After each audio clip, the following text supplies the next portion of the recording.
From the very beginning, the iPad was designed to be very powerful, very capable, but also remarkably simple to use.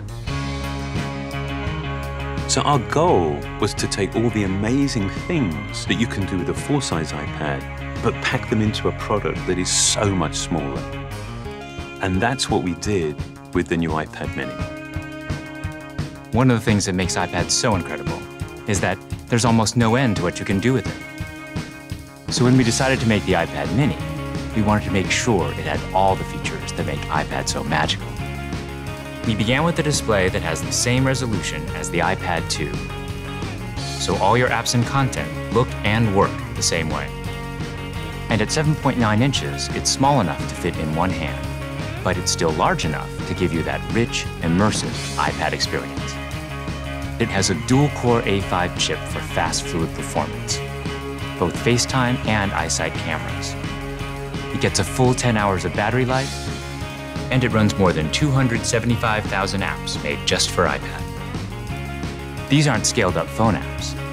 These are powerful apps that take full advantage of iPad mini's beautiful display. You can access all your favorite music, movies, and TV shows from the iTunes Store. 1.5 million books on the iBook Store, and over 5,000 magazines and newspapers on Newsstand. And another thing we're really excited about is that iPad mini comes with FaceTime HD.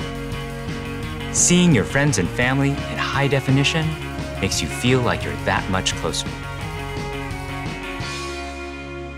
If all that we had done was take the original iPad and just reduce it, all that you would be aware of was everything that was just missing. That there is inherent loss in just reducing a product in size. And what we did was we went back to the very beginning and we took the time to design a product that was a concentration of, not a reduction of the original. We felt strongly that 7.9 inches was exactly the right display size, but it became clear that we had to reduce the width of the borders so you can still pick it up and easily use it with one hand. We have continued to develop our unibody process. There are essentially two parts to the enclosure, the glass and the aluminium. And that junction, where the two parts actually come together, is incredibly important. The diamond-cut chamfer meets seamlessly with the glass, and I think it's a beautiful detail that further reduces parts and actually makes it more durable. We also designed an entirely new smart cover for the iPad mini. By eliminating the separate aluminium hinge, we now essentially wrap the iPad mini in a single, simple colored material.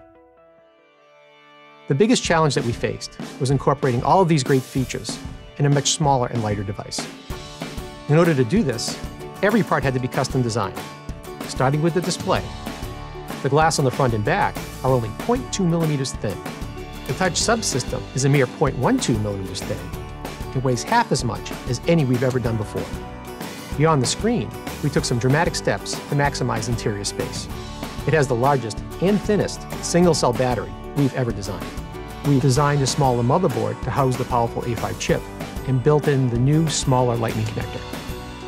We also redesigned the iSight and FaceTime HD cameras, and they allow you to take amazing photos in HD video. We've been able to build all of this technology into a device that is only 0.68 pounds and 7.2 millimeters thin. All of these efforts combine to make a product that is incredibly thin and light and has absolutely remarkable levels of fit and finish. And I think the result is an extraordinary iPad, one that will be used in so many different places, in so many different ways.